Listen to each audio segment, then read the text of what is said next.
Officers of the corporation will be a major introduction here in Western Australia, and all officers will be required to demonstrate due diligence. So who is an officer?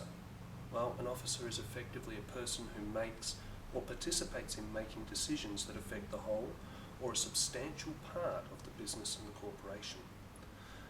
It will include your directors, your managers, and it will include your senior personnel, and all will be required to exercise due diligence. So what is an officer's due diligence?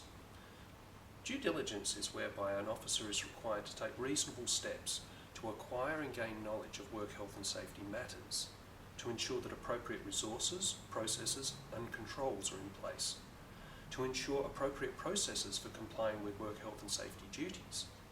You must take reasonable steps to gain an understanding of operations, risks and hazards associated with your business. And you must ensure appropriate processes are in place to receive and consider information on work health and safety matters.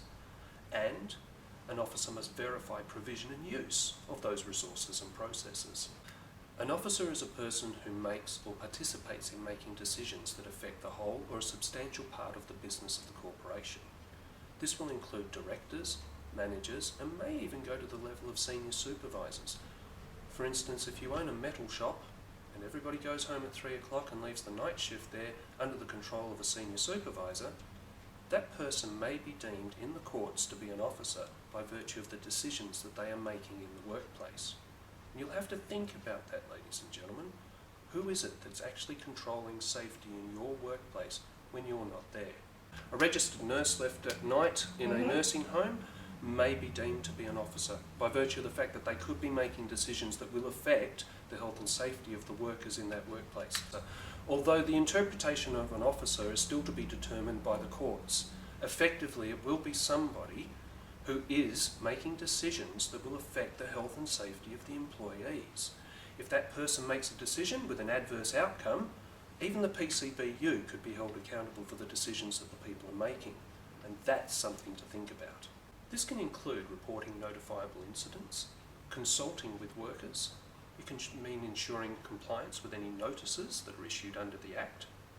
It can mean ensuring the provision of training and instruction to workers about work health and safety. It can mean ensuring that health and safety representatives receive their entitlements to training. And effectively, if you are aware that these things aren't happening, you must bring this to the attention of the PCBU to allow the PCBU to take corrective action. An element that we must understand is that duties will not be transferable. This is effectively called the principles of duties. And a person can have more than one duty, and more than one person can share a duty. Now, an officer's obligation is positive, because effectively they are ensuring that the PCBU is meeting their duty.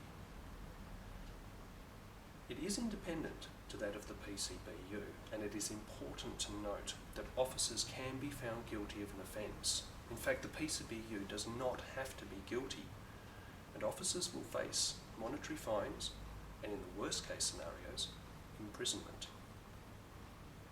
There is a particular objective.